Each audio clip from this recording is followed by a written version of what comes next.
tweet, bro.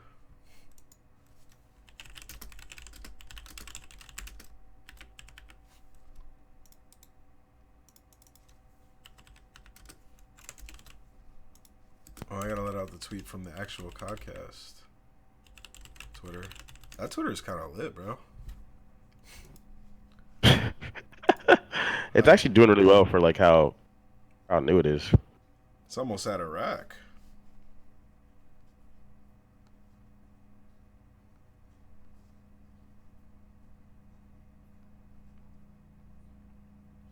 I need to randomly tweet from that Twitter during the day. Yeah, you should. Yeah.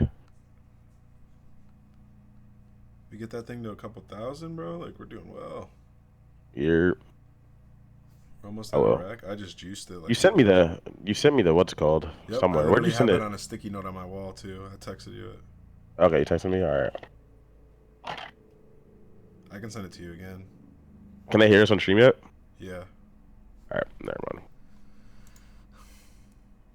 Whoa, oh, whoa, whoa! I streamed earlier, bro. It was lit. Go. Multi-talented. Oh, whoa, whoa! I streamed earlier, bro. What's up, Haterade? Supreme talent. Trying to become a glitch. You're trying to become a glitch? You're trying to become a glitch. How so? Is your bed done, bro? I respect it. It's done. The humidifier is on. Wine is on the way. And I got a teak wood candle lit. And Sam! Yo, Sam, come here. What the? Where the fuck did he go? I make sure this guy's still alive, bro. 14.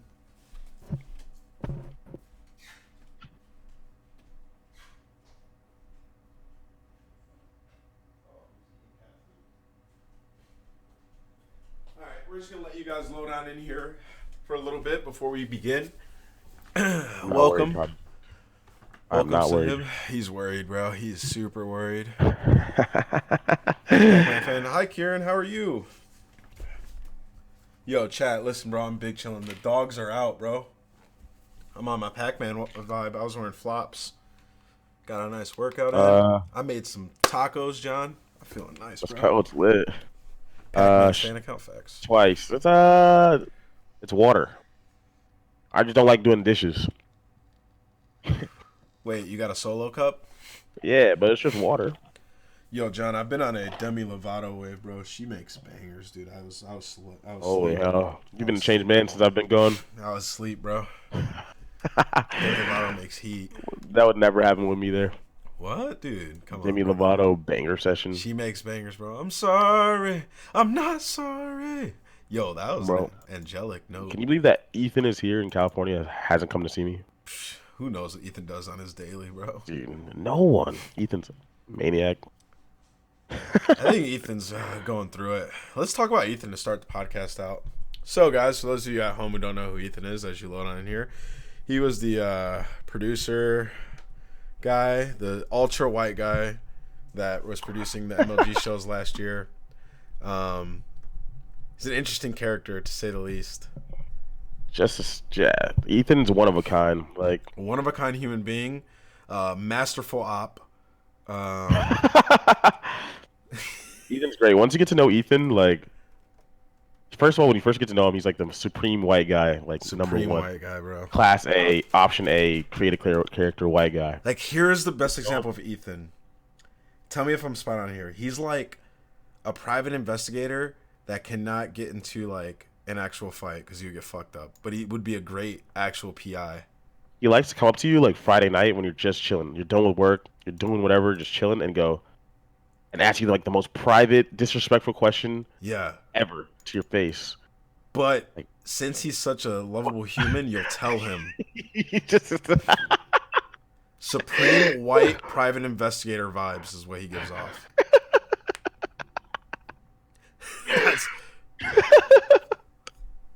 Wait, why did you ban that guy for saying supreme white, Dana? Yeah, he was literally just quoting what we said. Unban that guy. Wait, unban Dana? Dana's literally laying down his bed right now with his AirPods in, banning people in my chat. Who hurt you, dude? Is calling someone white racist nowadays? Unban that man. Yeah. I never know with 2020. You got to be careful. Facts. Moo check. Moo's live. Jigger man comes in here and goes, "What do you think of FaZe?" We'll get to that, brother. No worries. We're just letting people load in, dude, while we start the podcast. All right, guys. All the COD questions. We'll discuss it all. Pac is the supreme cute bald guy. Facts. That is facts, bro. That is facts. Undebatable. You looked good when I saw you, dude. Your like skin was forming back together. Like it wasn't as like saggy. Like you were starting to form wrinkles and lines last year when you were on the desk, and now since you're in LA, you have this natural aura and glow that you've regained. I don't know if you've noticed, bro, but like the skin on top of your head where your baldness resides was like intact. Like the elasticity was back. Shut the fuck up.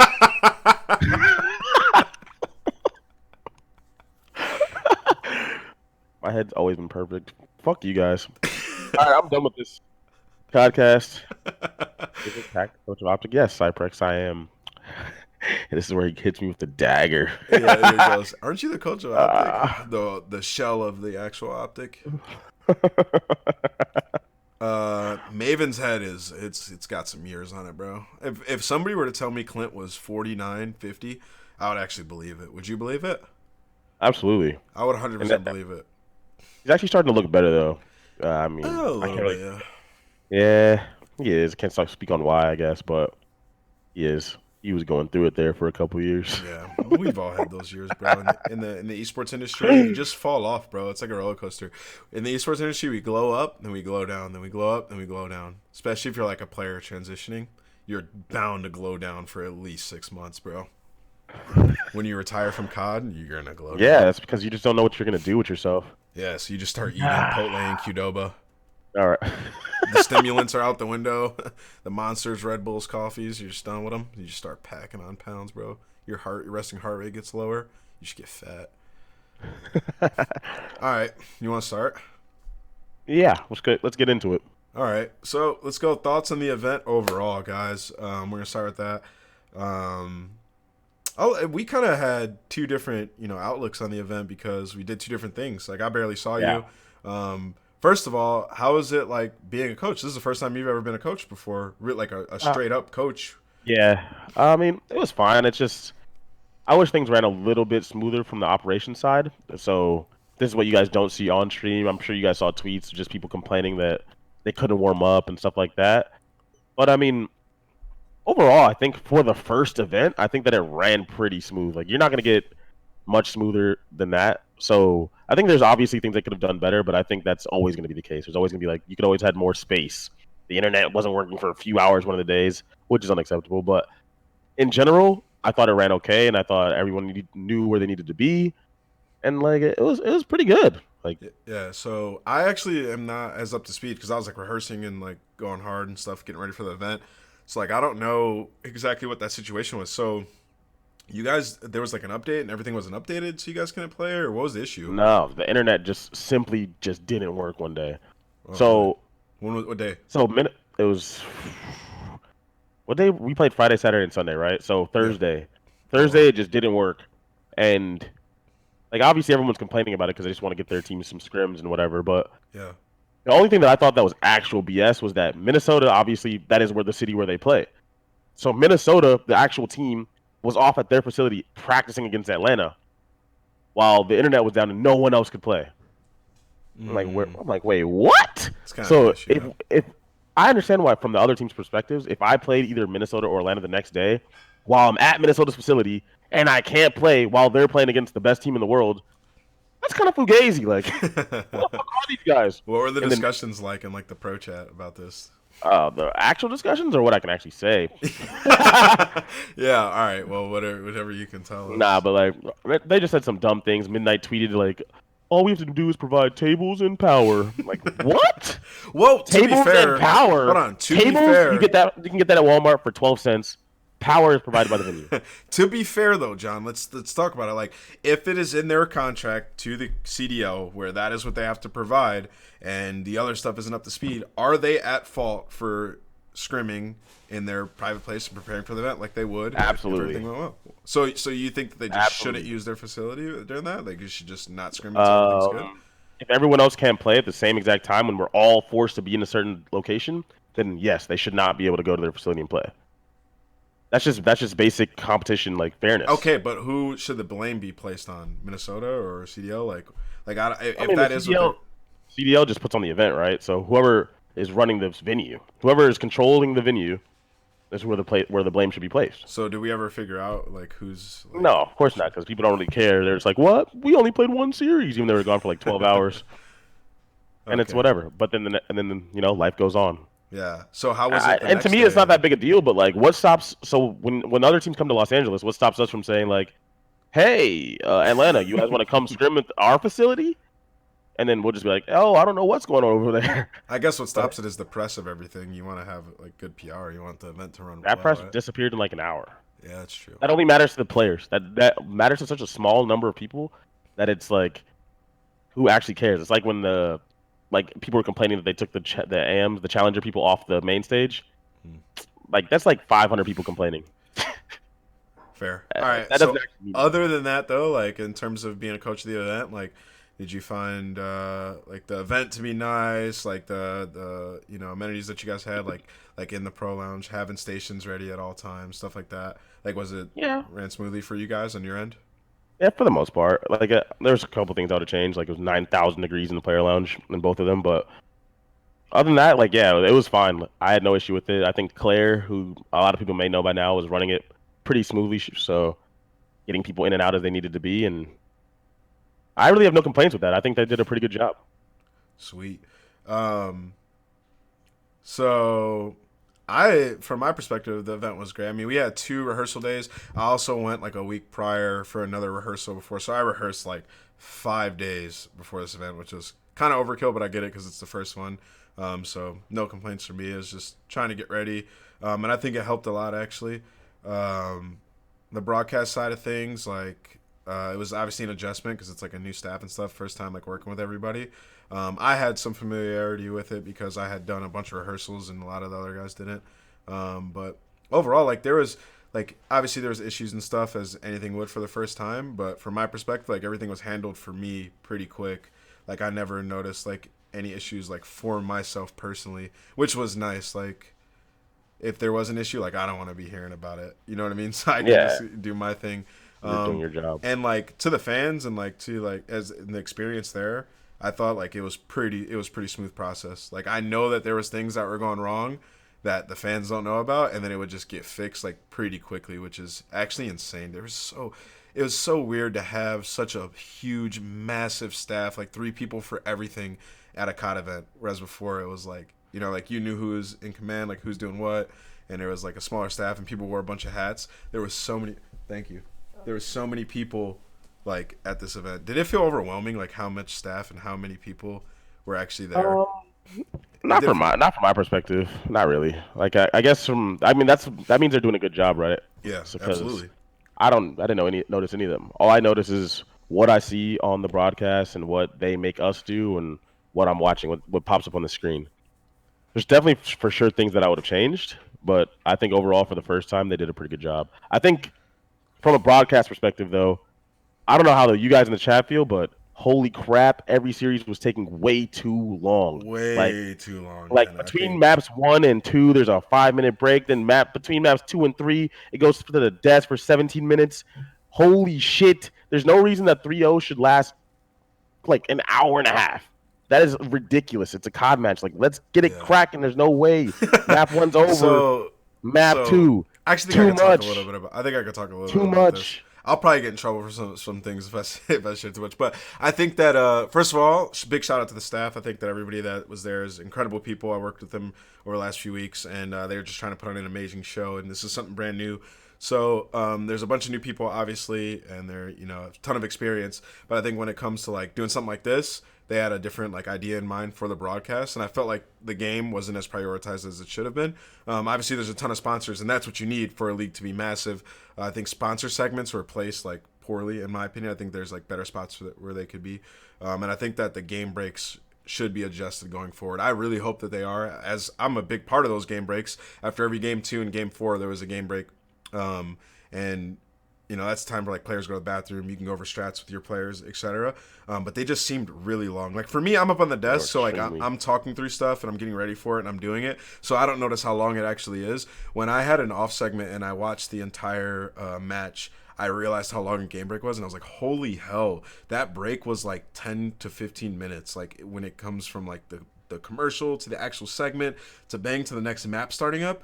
Like if I'm just tuning in like to map 2, by the time it gets to the more action on map 3, like if it's like a 6-0 search and then there's a game break that long, you're not watching that much Call of Duty. So I think that there should be like maybe one game break, like, and after game 2, like, I don't know. It should be one. It should be earlier in the series if there's going to have one, and it's just like it just takes the flow and momentum out of the game, like out of the series. It's way too much. It's way too long.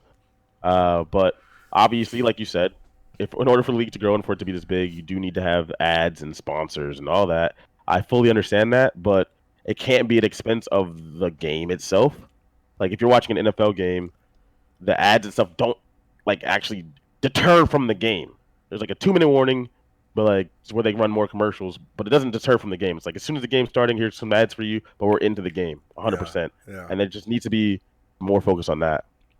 Yeah, because it became this game of cat and mouse where it was like it would go into the game break, which was obviously for desk, and then we'd have like sponsor segments we had to do, and then obviously casters would throw to break would come to us, and then we would throw to casters. So like even when we were done doing everything, we would also throw to them, and they would talk for like a minute or two before the game actually began.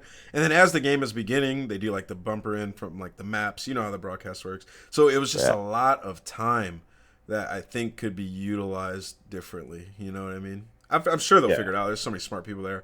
And I bet on like, because if you look at the schedule, what was it scheduled? An hour and 15 minutes for every match in your dreams. That's just obviously never going to happen. Dreams, even before, like last year, the way we ran it, there was no way matches were going to be done that fast, right? So yeah, I think that's something that can be worked on for sure. I don't know if it'll be done for London or I have no idea. I'm not in any of those discussions, but I hope. What did you think overall series like for like analysis, like game breaks? Because we would do a pre-segment and then we do a game break 2, game break 4, and then we do a post-segment 2. Did you feel like it was redundant? Chat, John, everyone. For me, it was a bit redundant. Like the series just started. What do you like? Now you've broken down everything to me, and then I have to hear it again after the match. I don't know. To me, it's just a bit much, and especially since I don't want to say bad things about whatever you guys are saying on analysis because that's not my place. But I feel like it puts you in a bad spot to say the same thing over and over, and it just becomes extremely generic. Well, try to look at it as like a new viewer, like because I was having this battle in my mind when I was assessing like whether it was good or bad, from like a third person point of view as a new viewer. Say if you tune in mid series, it might be kind of nice to like hear what has happened throughout the series, and then after the series, if you tune, you know what I mean?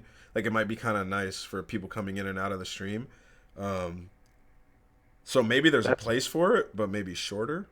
That's fair, but I also think that there's part of me if you randomly if you open like a YouTube link of the whole entire week or like one entire day, if you click randomly, I guarantee you it won't be on the game.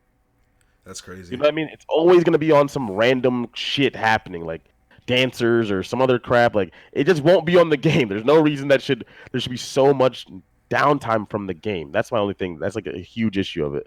I don't know. But I mean, at the end of the day, that's what we were showcasing was the game, and I think they did a decent job. It could have been a lot better. I think everybody knows that. So the feedback's in. If there's anything the CDL's done so far, it's been react feedback. They've reacted to nearly everything that's been a big issue. They already fixed the thing that Aches was talking about, which we'll get into later. So if that's like a sign of what's to come, I think that stuff will be ironed out by, I think Atlanta's what it's after London. Because London's a really quick turnaround, dude.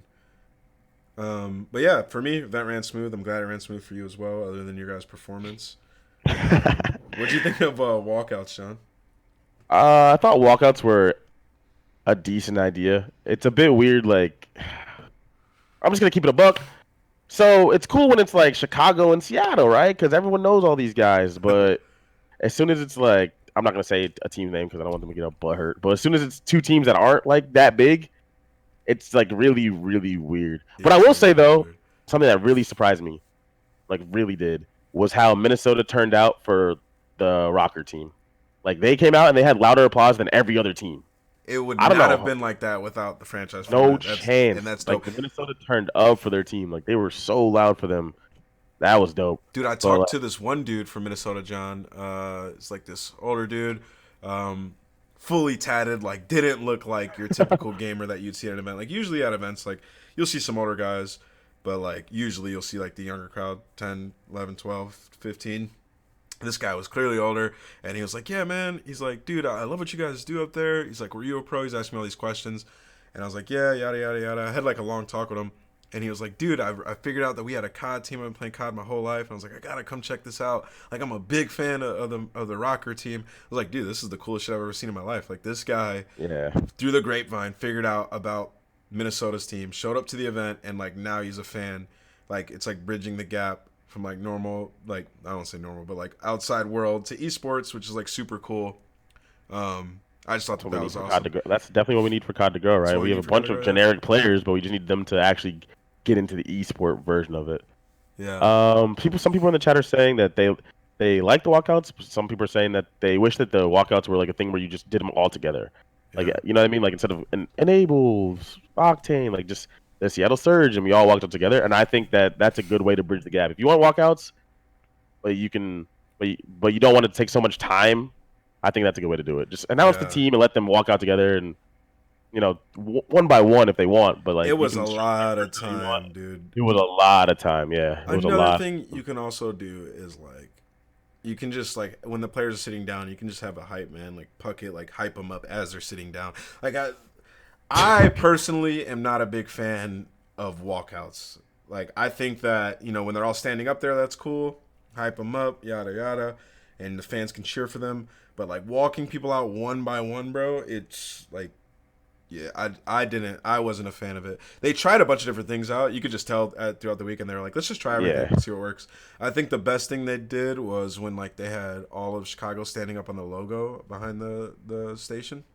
I thought that was cool. yeah. You see That, that that one? was simple. It was clean. But they didn't do one for the other team. It was like weird. They just did it for them. Did you notice that? It was Wait, like when they had all of Chicago standing up, and then who did Chicago play in that they series? played, maybe it was us. We Yeah, I think were it up was you guys. there. Yeah, you I were don't up know. I there. was out. Well, I was in a different spot because for our matches we had to watch in the back, so I couldn't actually see what it looked like Oh, from okay. crowd That perspective. looked dope and it looked cool like as a shot. And let's be honest, like if the crowd isn't going to be full for a lot of them, then It's better doing a that way. walk out through the crowd it kind of looks like crap. So like I like it when it's on the stage like that and it just looks a lot better I think for the broadcast and it's a lot quicker cuz those walkouts take a while. The By one the they way, did it from the Go ahead. Go ahead. All right. By the way, something Chino said to me, by the way, like so about the way the crowd looked on screen, which was so facts, is that the seats up close were empty because they were charging so much more for these seats. So like it Oh, looked a really? lot worse up close than it was like in the backside where the seats were like half the price where everyone was sitting. It's like why would you pay so much to sit like closer to the Oh, I screen? didn't And, like even know that, dude. yeah, it's like so it was just it was. I understand the thought process of it. Like pay, obviously you sit closer, you pay more money, you're closer to your people that people you're a fan of. But in reality, it doesn't like the execution doesn't work like that. Yeah. Yeah, I don't know. That's probably a blunder on their side. I don't think Yeah, that's the they'll way. figure it out. They're They'll smart figure it guys. out. But all right, enough about the event overall. I think the atmosphere there was pretty awesome. I think everybody enjoyed the venue. The Armory was dope. It had a really cool personality to it. The biggest bar I've Yeah. ever seen in my life. Unfortunately, I didn't even get to get one drink from there, but I'm sure you did. I'm sure it was No, nice. You didn't? no, I did Oh, after we lost. okay. So, They but it was nice. They had like food and stuff. I walked past to look at the sign. And it said like a had lobster lobster roll. mac Sheesh, at a yeah. gaming event. Yeah, What? dude, that was nice. It was a really nice big event, but also an intimate environment to where like everybody felt like they were a part of it on the same wavelength. Because like all the seating was together, and then there was like bars on left and right with food on the left and right, and the stage was right there. So there was one focal point and seating everywhere, and then the desk was with the crowd. I think they absolutely nailed the layout of the actual event. I like that. I hope it's like that in the future, but we don't know what other venues will look like. Um, I'm sure the Copper Box will be sick. That's where we're going next. I'm very excited. I'm missing out on that one, but Well, I do love the London crowd, so I am a little bit sad I'm missing that one, but it is what it is. I'm sure I'll be all over the What'd you place. think about the actual stage, John? From an in the crowd perspective, I thought that they could have done more to connect the people in the stage with the players. Like when you're actually watching from the crowd, you can barely see the players on the stage because Mm. it's elevated, right? And on the screen below, all it does is say the team name, Huntsmen, Optic, whatever it is, and there's no interaction with the players in the crowd. Like you don't get to see their faces or anything. So if they would have changed that, I think it would have been super dope. But I do think the overall look from the stage from the crowd was cool. Yeah, it was There's cool. just little things that they could change for sure. But What about on the stage? uh, on the stage is pretty sick. Like the like you're there, the crowd is literally right in our face. Like as soon Yeah. as as soon as you walk out, they're right there. Hey, Pac-Man, you suck. I'm like, word. Wait. Oh, we gotta talk about that, dude. Did you get any like crazy hate for being the coach of Optic? Did Not you really. Mostly trolls. even versus Like, Chicago? yeah, I mean, obviously they're always gonna be the fan favorite, but it was mostly trolls. A couple people like I swear, because right when we played them, I could see them in the crowd talking crap, and then a couple of those same people were at like our scuff signing right after. Like they're just having fun, and honestly, the fans are what makes it what it is, right? So if you want to be a fan of that team, that's perfectly fine. That's your choice. Trolls are always gonna exist in any internet environment, so Yeah. it is what it is. When you guys lost, did you get a bunch of tweets and shit? Yeah, of course, but who cares? I've been getting those forever. So you're obviously gonna be able to deal with that. How are the rest of the guys dealing with it? I don't even think that they even look. Only one that probably looks That's cap, brother. is nah. They don't That look. is cap. They're They don't really look. definitely looking. Nah. If they look at them, they might laugh at stuff, but they don't take it serious. Because in reality, So like people act like we got like smoked, like we lost everything in the world. We got beat badly by like Chicago on the hard point and the S&D, but we haven't played much S&D. And the domination, we literally made one mistake or we would on the map. yeah, the OE So I Green mean, got through this. yeah, Was it? yeah, It was they A. always green and they Yeah. got through day or we were on the map. So like people blow it out of proportion. They're a good team, so not to take anything away from them, but people are just being, fans. All That's right, what they do. They let's overreact. talk. Let's talk through it. So, what were you expecting going into the weekend, performance wise, based on scrims? I'm pretty sure you expected probably 1-1, right? As a realist, No, I expected 2-0. you did. Are you for real? Nah, I mean, if I was to bet money, I wouldn't. Oh, I'm not allowed to bet money. If I was allowed to bet chips, I would probably not put chips on us beating Chicago, but I wouldn't Sure. have said it was gonna be 3-0.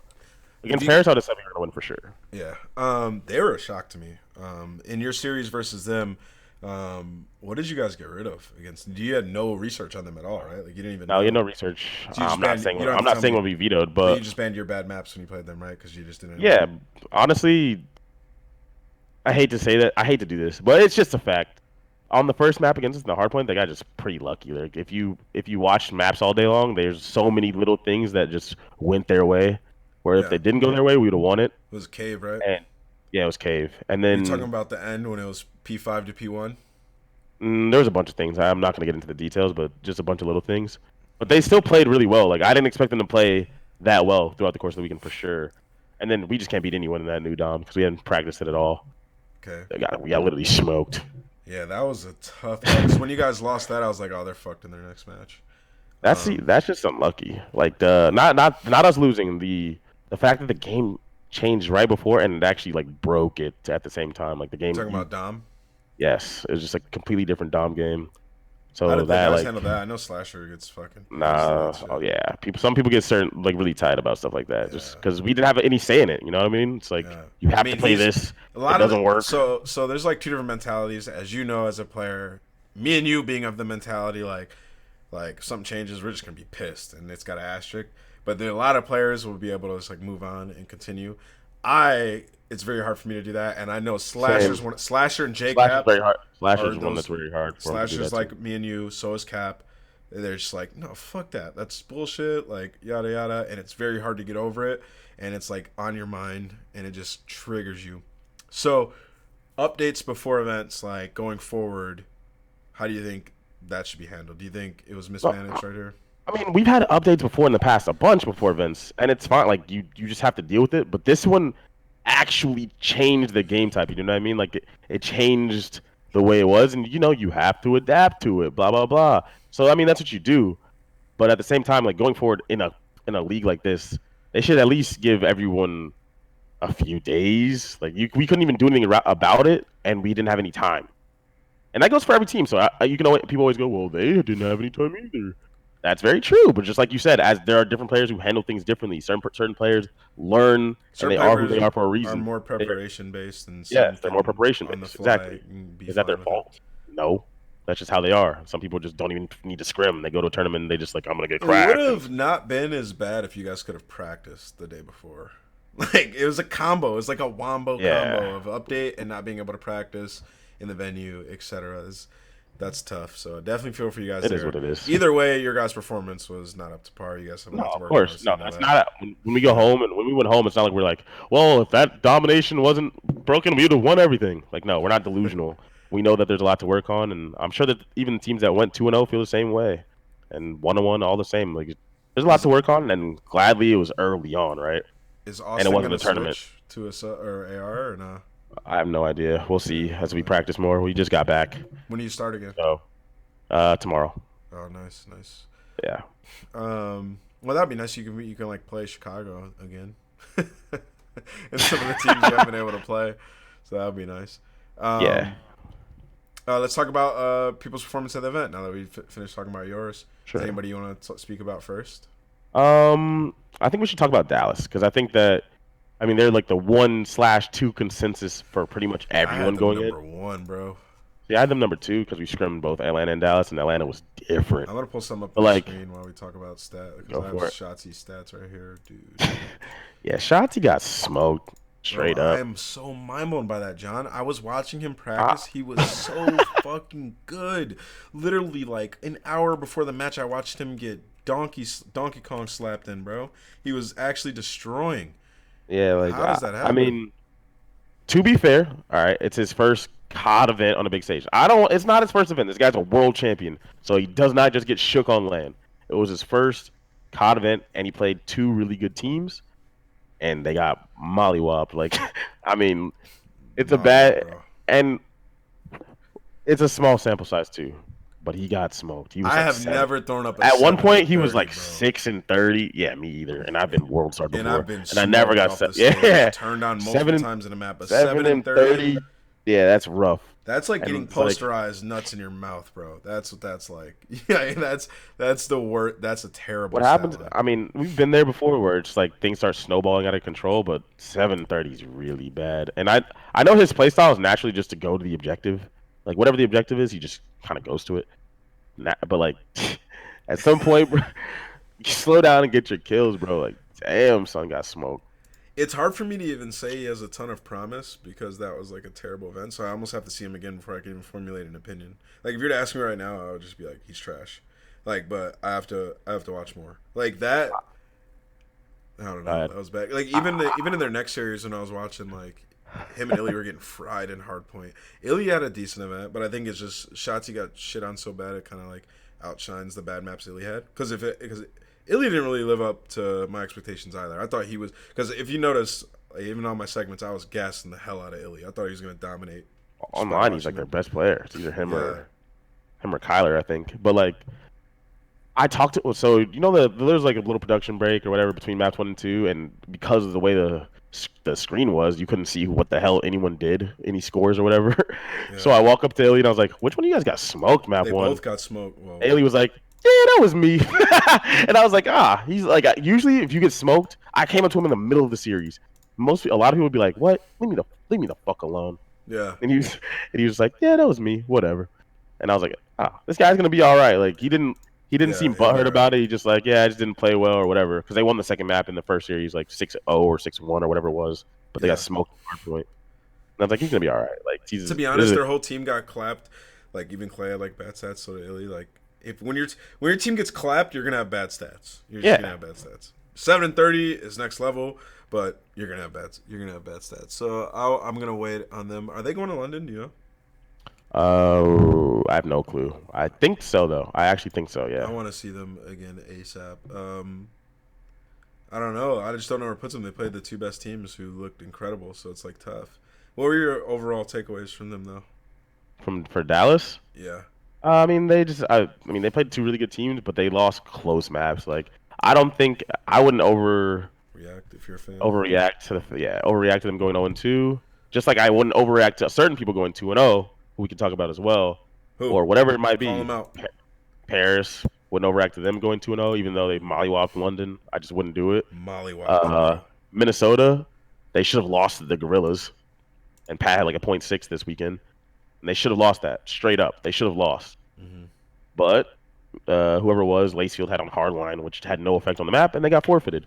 It is what it is. That's the rules. But like that sucks. But they also went 2-0, and everyone's like, they're the third best team in the world. Power rankings, things that came out. I'm like, they should have lost. Like, all right, fine. Believe what you want. But just don't overreact to such a small sample size of work. That's all I'm saying. I mean, and just like I would, like there's Seattle 0-2, New York's 0-2. Those guys aren't going to be that horrible. If there's any event to get your cheeks clapped at, it was this one. I think that New York played the worst out of any team this weekend. They got. It actually surprised me. They got mollywopped, literally destroyed. And if you ask me, there's no way I think they're gonna be anywhere near that bad later on. Like, how did they get smoked so bad, bro? I mean, I watched it back. They were making a bunch of fucking mistakes, but it was bad. It was bad, but they were just. There's no way. They have too many good players and too many people that have the ability to learn and improve. Dude, Wuskin literally had them on swords. Yeah, Wuskin was literally putting on versus them. Wait, versus them? London looked fucking amazing, right? Amazing. And then the next day, they're getting literally world star bamboozled 360 by Kismet. Literally, they look like bots against Dens. Yeah, Kismet literally ran these guys off the stage. Kismet and Dens. Like, it's just so. I'm not even gonna say it's day to day. It's just there's a bunch of different playstyles right now in the game, and you just shouldn't overreact to New York was super unorganized. Me and Tyler sitting there like, what the hell is going on? Their series is like a blur. It was just like so fast, and they just got clapped. Yeah, it was fast and bad. Yeah. Like, and I don't know. I like some people obviously they like lost the search and destroy in like 1 minute to FaZe. Did you see that? It was like, what map was that? I did see it. It was just really quick. I think it was Petro, wasn't it? I don't even remember, bro. It was so fast. I forgot. I blinked and it was over. It was 6-0. I wasn't even on the desk there in that series, and I just remember looking down at my phone, looking up, and going, "What the hell? The map's over. Everybody's 6-0. Like what?" Pack acting like Kismet isn't disgusting. Wrong. I think Kismet's disgusting. I've been thinking Kismet's disgusting. He's disgusting last year too. Dude, Bobble just can't win maps, brother. I feel bad because you know that Bobble. They have Bobble and JP, so they probably have one of the better like all-around coaching staffs that actually are trying really hard. But at the end of the day, Bobble can't hold the controller and play. This guy doesn't want a match in a year. They don't want that. Trust. What did you think of Atlanta? They're gonna reign supreme this season, brother. Nah. They're gonna reign supreme. Nah, they're definitely disgusting. They're definitely disgusting, but they're not as far ahead as everyone thinks. I don't know, dude. Big facts. They seem. All right, well, I want everyone that's a hardcore fan in here to go back and watch them play and tell me that they're just so much smarter and better than everybody. No, I won't say that, but I do think that they're smart enough. Game right now, I do. I do think that they're smart enough, John, to stay ahead or on par with the learning curve. Oh, no doubt. They have enough talent. They're godlike. And they have enough talent to where if they stay at that level, they will be the best team. Because they will always be ahead of 90% of the teams in search simply because of the team that they have and the team and the rosters these other franchises have. So they will always have an edge in search and destroy versus all other 11 teams in the league, in my opinion, at all times.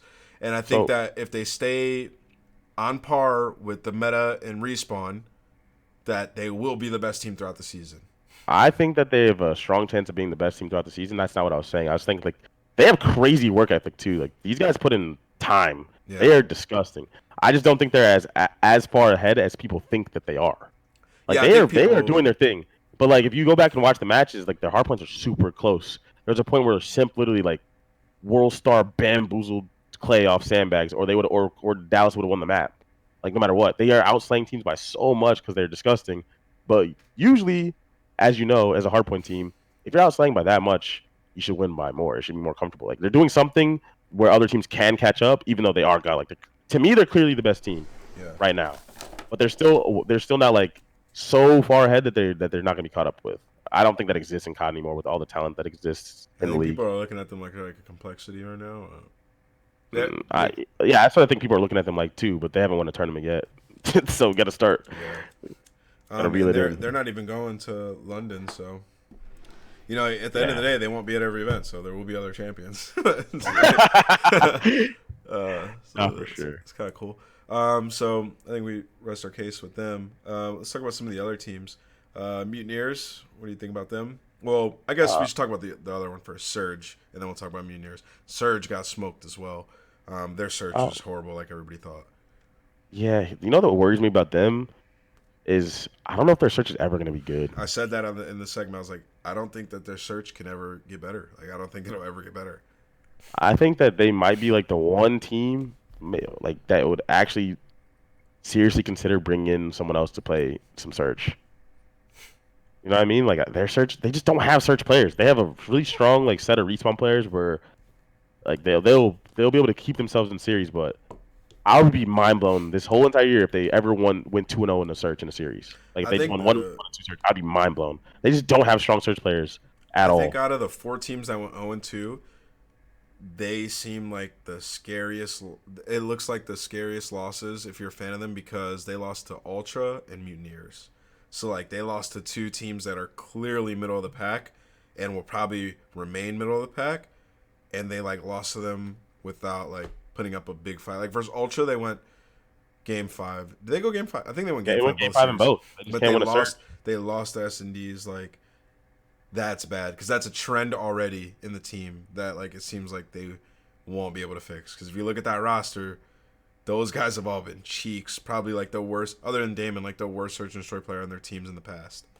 Yeah, and I think that I, It's I remember concerning. watching them like after three search and destroys, they didn't even have like 6 rounds total. I think their best search and destroy was the last one, which they still Game five, yeah, lost.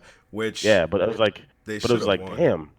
No, Honestly, yeah, but the thing, yeah, because they put themselves in a lot of good situations, but they have bad search players, and they would just throw them. yeah, they Things where got it's it three pieced on a flank by Classic, bro.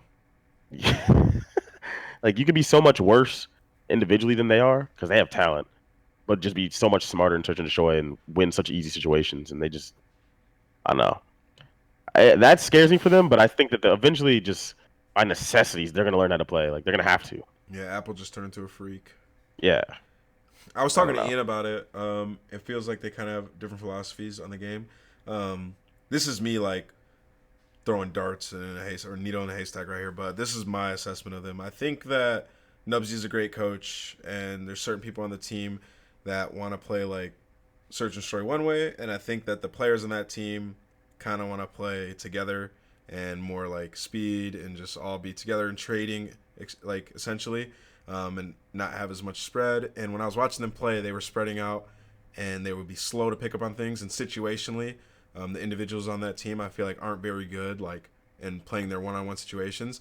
It's like Enable was up on the desk and asked him a question. And I was like, so it seemed like you guys were playing spread, but when you guys had success, you guys played together. And he like, looked at me and like smiled a little bit. I don't know if the camera could tell. He was like, "Yeah, we just have a lot of different mentalities towards the game, and we're gonna work on it when we're at home." And what I took from that was like, he's like, "Yeah, we need to just stick together. We're not gonna be good at search unless we stick together and rotate bombs."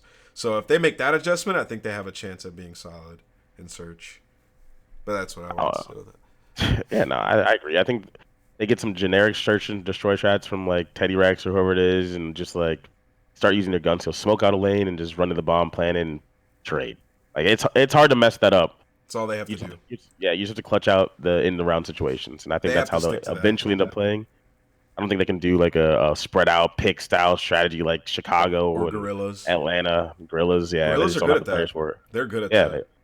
yeah, they are because that's like they have good search and destroy players on their team. Decimate, Yuli, like Aqua's a Aqua, really yeah. good search and destroy player. Like they have those players on their team that can do that, and you can't really teach that stuff. That's something that's been ingrained in you over years. And also, like Nubsy had an extremely successful year last year with his team in Search, but he had different players. Like he had Way Island different players players. and Havoc. He had like an Envoy, and then he had, you know, what I mean, it's just tough. So you can't apply that to this team. Like Apthy's, like I saw multiple rounds where Apthy would go by himself and like just get blooded. Like he was charging down the center of the map on Gunrunner and just dying at green. Like if he got a kill, it still didn't guarantee the round because he's just alone. Like that guy has to be with Slacked, and they need to be working something together. I think they can They'll figure it figure it out. out. Yeah. Anyways, I just want to talk about that. Is there any other teams you want to talk about? performance-wise? Chicago played really well this weekend. I thought they were a Yeah, lot better than I expected them to be. me too. So like, gotta give them their props. I mean, the way they beat Dallas caught me off guard. Like for real, they like manhandled Dallas in the respawns, all three. So that was godlike from them. Um, who else was there? Dude, I didn't expect our cities to be as good as he was, bro. RC's godlike, He was straight up. popping off, bro. And then, like, I don't know about you, I kind of forgot about Gunless, and he was just going insane. Like, low key, I though. didn't. That guy wins chips. Low key, though. He's just going hard. They're also good. Scump was really good in Search, too. That was pretty interesting. They're just all around nasty, bro. Against us, they won. They won like almost only because of Envoy in the hard point. They have a Really? really good. They have a really good all around team. Like he makes like really sneaky plays, and you have to be on your game to beat them. They're not a team that looks like they're gonna beat themselves at this stage of the game. So It's there's a crazy. lot of It's and crazy to look ourselves at that included. There's a roster. lot of teams right now that will at some point beat themselves. That is, like, the weirdest superstar roster on paper to me, but it just works so well. They don't have, like, a weak... Like, there's nobody you're just going to gun. It's so hard. They're such a talented team. It's Yeah, good they for, do. It's good, though. I think the Royal Ravens getting 3-0'd like that by Paris was shocking. I don't know where the hell that came from. So I guess I gotta get also I gotta give Paris their props. Um, yeah.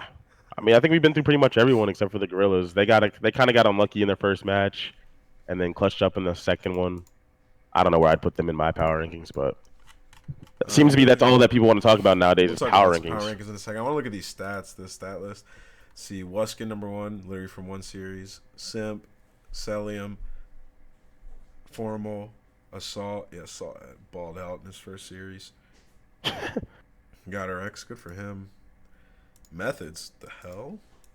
Man, he's posted up. Oh, he went off against Surge, actually. Dens, is there any surprises here? Yeah, I mean, Shocks and Kismet. Paris actually played surprisingly well. I thought they were going to be by... Here's the thing about Paris. A lot of people are like saying they're nasty, top 4 team after what they did. I don't think that, but I just expected them to actually be by far the worst team. I expect them to get like clapped, like 0-2, shit on. You know what I mean? Did you expect Yeah. that? Yeah. Well, I mean, I know they're good players, so I don't want to shit on those guys as individuals, but I did expect them to be the worst team overall. I remember they were to get so emotional about it. It's like, dude, just look at your roster compared to other rosters. On paper, you should lose most of the matches, but they came Right. out and they're like, all right, we'll show you that you're wrong, and they did. But I don't. But at the same time, they're not the 4th best team in the world. Like at the end of this year, if they're the 4th best team, I will be fucking shocked. Absolutely fucking shocked. Let's see. Or Do I 3rd have best, the... whatever. Who tweeted it? ESPN Esports tweeted out power rankings, right? Let's go look Yeah, at there's it. Let's go there was see. some. The COD League is off to the races. Wait, where is it at? I want to see these power rankings. Power rankings are essentially standings, so they're pretty fucking pointless. But people love All right, it. here we go. Power rankings. FaZe #1, Huntsmen #2, Rocker 3, Legion 4, Empire 5, Gorilla 6, Ravens, Ultra, Mutineers, Surge, Subliners, Optic Gaming at 12. ESPN official power rankings. Well, good for Let them. me read what That they list said that about list you that guys. list blows. It was a disappointing opening weekend for Optic Gaming Los Angeles. OG LA not only lost against an impressive Huntsman squad, but also fell to Paris, widely regarded as the weakest in the league. They were dominated in the first 2 maps against Chicago, 251-76 and 61 Search and Destroy. LA made it close and down, briefly taking a lead late, but they couldn't hold on. They'll have a few weeks to regroup before February 22nd, 23rd in Atlanta. Ben Como. I'm not like really. I don't really care about where they put us in the list because it's pretty much just standings. But at the same time, who the hell are these guys to make? Who the hell are these guys to make a list? They don't know anything. I promise. It is what it is. We are not good right now. Like when we're good, you'll know we're good because of the people we have on our team. I can't believe If they have at, Rocker. if at any point you think that Slasher and Kenny are going to be in the worst team in the league, you are fucking insane. Yeah, that's Like crazy. you actually believe that? You're fucking insane. You are actually fucking insane. So Rocker that's at all. #3, John. Faded. But That's I mean, good for faded. them. But I mean, who else are you gonna put there? I personally, I saw like all the coaches had to do these. Without I left my team out of it because I just don't care. But I put Dallas at third still. Who did you I have just don't. fourth? Fuck if I know.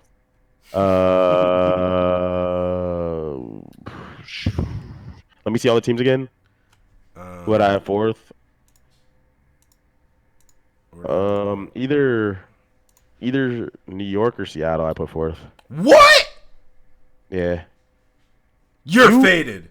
No, I'm not. You put New York or Seattle at 4. If you want standings, then don't make these lists. If that's what you want. If you want me to give you your standings, obviously I watched them lose.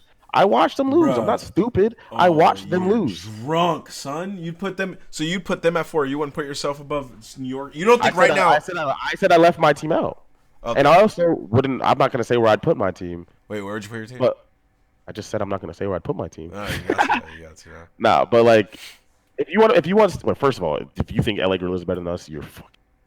But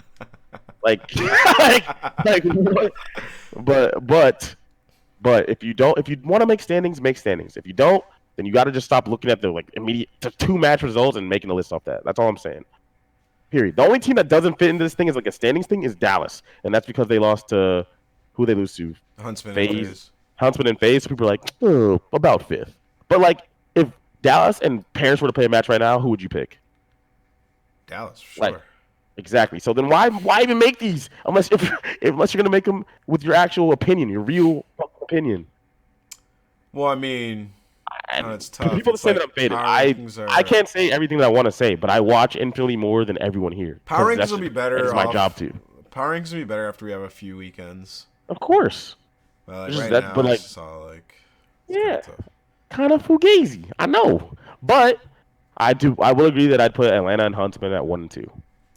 That's what I'll say. Well, after that, I think it's a bunch of middle of the road teams. Before we talk about power rankings with the chat and stuff, let's look at these camos, bro. You guys, these are sick. These are dope. Do you guys cop any of these yet, chat? Are you rocking the OGLA or what? You should rock the Legions. If you get smoked by a team, you should just rock their camo for the week, bro. So I think you should be rocking the Legion camo on your shit, bro. Cause you got your cheeks clapped by Paris. Yeah, you're tripping, brother. You are tripping. These Plus, the optic skin is too fire, son. I like the Ultra one. I think the Ultra one is sick. Dude, I don't know. Dude, seeing the Rocker stuff in person, their logo is elite. Their colors are elite too. Wait, I think the Rocker colors and stuff and their logo is dope. I just think the name, the Rocker, see the guy walking around with the Rocker helmet? Yeah, it did. Freak. I'm pretty sure that was just Gary V. When he walked away from the desk, he just put on that suit and was walking around the venue. No way. That person was so skinny. Those camos are super sick. Wait, what did this person say? All right, let's take some questions from the chat. I might take Dallas to beat Paris, but I would never put New York or Seattle over them. Whoa. So you would never pick Octane to win a match against Dens. All right. That's all I'm saying. That's what you're saying out loud. All right. All right, guys. We're going to have to agree to this.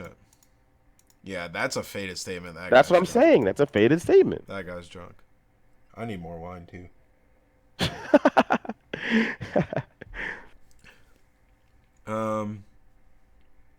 Best 3 players in the game? Whoa, that's a good question. It's tough right now because everybody hasn't played everyone. But I'm going to say Abizi. Facts. Arcides. Who's third? Who would you put in there? Not on my team. I'd say Abizi is the goatee. Arcees is godlike. Yeah, those two are different, bro. And then honestly, I think I'd probably go with Celium in this game. He's really good, huh? He's really good at this game, yeah. Right now, yeah. I think that's what I'd go with right now.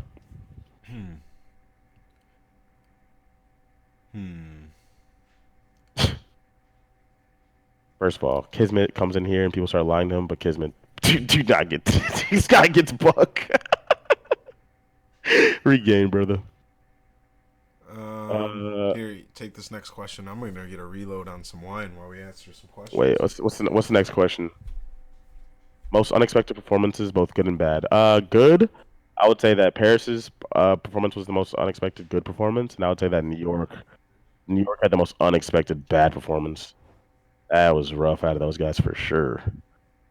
Codcaster, whatever they did in the first match with Dallas and Chicago, that was awful. They were in third person the entire time Oh yeah. in the Do first we match. talk about that? Yo, by the way, we came up with a weekly clown this week, guys.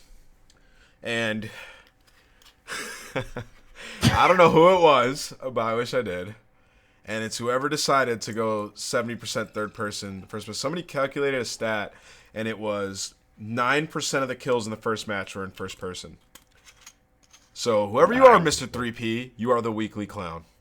It was so hard to watch, and I think the whole purpose was to make it easier for the new viewer to understand. And I watch all the time, and McFaded, brother. I was so confused. I was like, "What is going on?" That guy's a clown. Whoever decided that is a clown. Mr. 3P is the weekly clown, bro. Oh yeah, absolutely. And now, if he watches my podcast, he's probably likely somebody who's in a position of power above me as my boss, and that means I'm going to be working overtime. Oh now, yeah, guys, so. that guy's definitely a boss. Whoever decided that guy's faded though. That was a horrible decision. I was dying, bro. So we have like a post get together, with the crew and stuff. So I walk up to Docs, Big Docs, Paradox, the observer we had on Alpha all last year and like leader of the observer team. And I went, Docs, man, I love you, brother. And he goes, all right. And I go, listen, usually I would say, great job, you killed it this weekend. But right now, I'm just gonna say, it's nice to see you. Yeah, I walked up to Docs and I stuck my hands out like, "What was that?" And he starts shaking his head and just walks away. I was like, "Oh," but it wasn't their fault. It was like a decision, and we tried it out and it didn't work. So you gotta try things out, right? Didn't work at all. At all. That's like one of those decisions where it's like we should just not try that. Do it in one bot match, and you're just like, yeah, fuck that. All right. Any other questions in the chat? Yes. Yeah. Keep up with the question, guys. Do you think a P2P team can beat a pro team? Of course. Yes. Of course, a P2P team could beat a pro team. Most of the time they won't, but yeah, they could. What's the rules on training players? I actually don't even know. I don't know those either. I don't even think that's going to be happening for a bit, anyways. What players surprised you the most? Obviously, guys, that's such an obvious question. It actually triggers me to answer it, but I will answer it. Ogre, the Legion, the whole team, bro. Come on, of course. I thought they were cheeks and they played well. Single biggest issue right now with what? Yeah, you gotta narrow that question down on the single biggest issue. The only reason outside of my team, like ATL, Shy, and Dow, are going to be better teams all year is because they have a well mix of aggressive players with role fillers and gap fillers. Some teams don't have the right mix. Some players are going to play worse this year because they don't have the right people waiting for them, etc. I don't even know what he just said, but Kismet, stuff that Kismet is talking about is he's already putting himself in that category. All you're doing is setting yourself up for failure. Just shut up and play 2 matches. Shut up. The game. You never know where you can be at, bro. I mean, you have no idea where you're gonna be, and you can keep talking. You don't upset me, but all you're doing is setting up yourself for failure. Just play the game and beat people. I'll tell you right now. You just sound like an idiot. That's the shittiest and worst approach to the year you can possibly have. If I was your GM, I'd walk over you and slap you and say, "Just play the game, brother." You can't think about it like that at all. You have no idea where you're going to be at the end of the year. You could be on the best fucking team in the game. Your team can randomly just be dominant. Look back at years of Call of Duty. There's teams that are extremely good that win chips. You can go into a weekend. It's literally GSL format, 2 groups of 4. You win 2, you're in a bracket. You win 2 more matches, you're all of a sudden you're in a final. You're telling me you're not capable of doing that if you guys are on point? You're gonna tell me you're not capable of beating New York and then upsetting FaZe and then beating Optic and somebody and then winning? You could absolutely do that.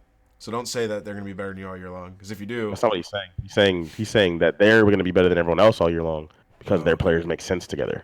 He's basically saying that other teams are Basically saying that players are He's saying that's why those teams are going to be better than better teams all year long. That's why he said Atlanta, Shy, and Dallas are going to be better all year long. No, and himself. If he put himself into that group, then I'm actually fucking mind blown. The only reason outside of my team, Atlanta, Shy, and Dallas are going to be better than teams all year is because of blah, blah, blah, blah, blah, blah, blah. That's what he said. He said my team? Yes. I'm just saying, come on, brother. Yeah. He said, no, I didn't. Self-confidence. He just said, no, I didn't say myself. Told you. Well, okay. Yeah. Anyways, Side applies. Kismet is beasting. He played, or boasting. Sorry, I misread that. Yeah, you're right. Good.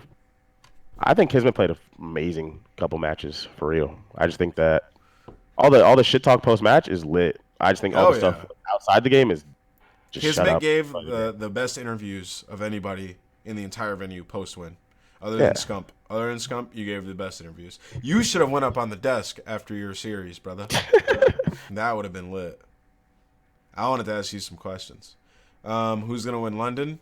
I don't even know who's going to London. Let's see. Yeah, I don't know what to say about that. But either FaZe or Optic. I think they're both. Is FaZe going? I don't think FaZe is going. Or not Optic. So, I meant to say Huntsmen. I getting that mixed up. That's Because you guys are like the Chicago. former shell of Optic, you know? Oh yeah, for sure. We're gonna be the one with more chips. Think so. Nah, actually, that's impossible. They had AW. There was like 9,000 tournaments in that game, and they were godlike at it. So Uh, London is Chicago do will be there. Ultra Oh, change that's before? lit. No, Chicago and Empire are going to be both there. that's good. Group Probably see A them is later on. Empire, Surge, Huntsmen, and Gorillas. What? You know what Empire, Group B is? Surge, Huntsman. What? Empire, Surge, Huntsmen, Gorillas, and then Group B is Ultra, Subliners, Legion, and Ravens. Oh my god. Holy crap! I'm putting this on the screen. Look at the screen. Holy hell! Oh, dude. Is it two people make it out of groups? Yes. Whoa! Whoa.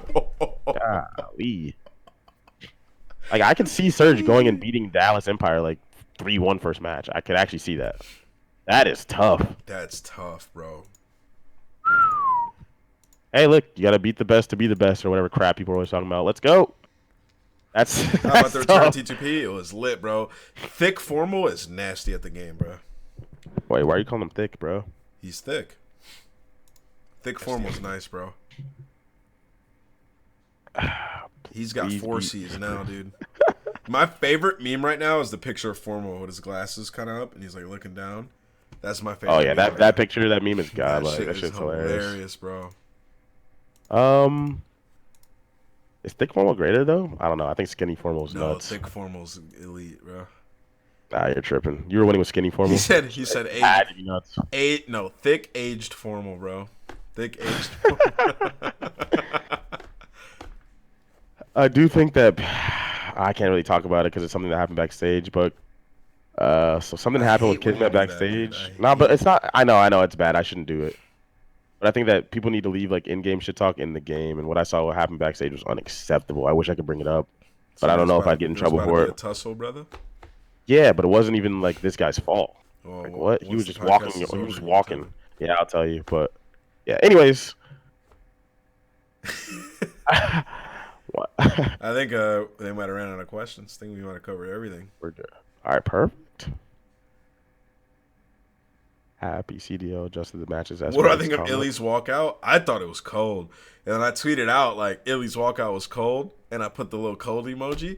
And everybody was like, what? That shit was whack.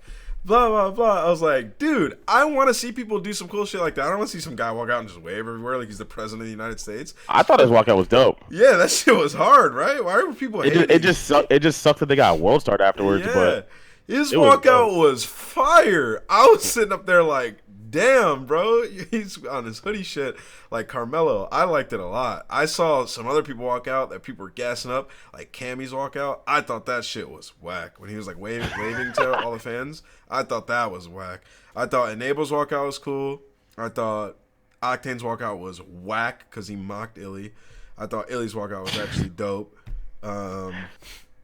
Yeah, man, there were some generic ones. Cammy's walkout that shit made me laugh. I'm not gonna lie, but I liked Illy's walkout. Yeah. You know why they got roasted though? Is because online they were so loud. They were talking so much. Yeah. Blah blah. And like Hastro was talking about scrims. Like Hastro was tweaking for like a week. He was tweaking. Yes, I'm like, bro. Like He was tweaking at like people making power rankings. I'm like, bro, you are the Hastro was CEO, whatever you are of the Dallas Empire. You're way too important to be tweeting about other people's power rankings. Wait, Hastro actually tweaked at one point. There was like a list of like top teams, and they weren't number one. He goes, "All right, well, I don't know how you guys can put us number 4 when we've been slapping your team in scrims." And then he like tweeted out a screenshot of the scrims, and it was like, they were like, They were like 5-1 against them. He's like, well, we're clearly number one, and you know, I think we should be respected for it. And they got clapped, dude. Yeah, so like obviously when they get clapped, everyone's gonna be like, and like roast you. Like that's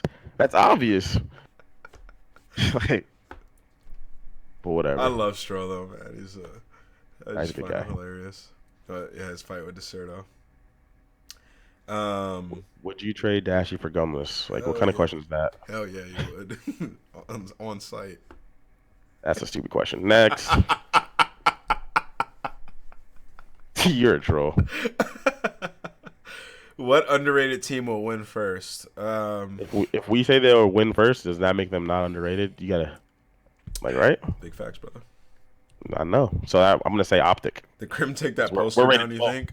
Dude, Krim definitely took that poster down. You know, Krim played the best on his team this last week. Yeah. This last weekend, right? Krim was cooking low key. Krim literally probably was on his flight. I bet you Krim flew out instantly after they lost.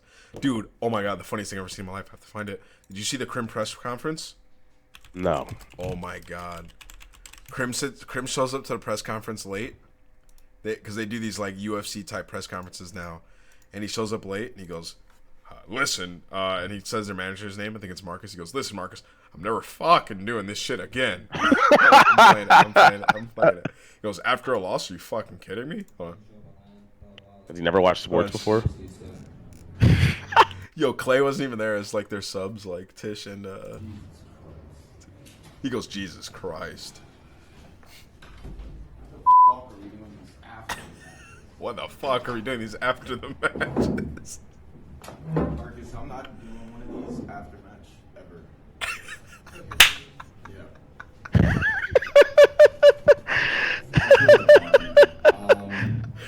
IW, you guys put out a match in under 2 weeks before an event. I strongly urge you. He just starts speaking, bro. But in other sports, Oh my what God. you did is considered That's a go. fucking comedy. So, IW, Oh my God. get your shit together. He said, IW, get your shit together. I mean, it's not even IW. Like every single year, we've had a patch before a major event, like 3 or 4 times every single year, and that cannot happen. Dude, everybody there was terrified to speak, dude. They all terrified of Krim, bro. It's like, oh, Krim's going off. Dude, that shit was hilarious, bro. He legit sat down and goes, I'm never fucking doing this shit again, Marcus. But that's what you get the cool sound bites from. Like, after you lose, that's what creates a story. I wish people would understand that. I wish. I know it sounds easy for me to say it from the outside in, but I understand this aspect, dude. I understand this aspect. I always have.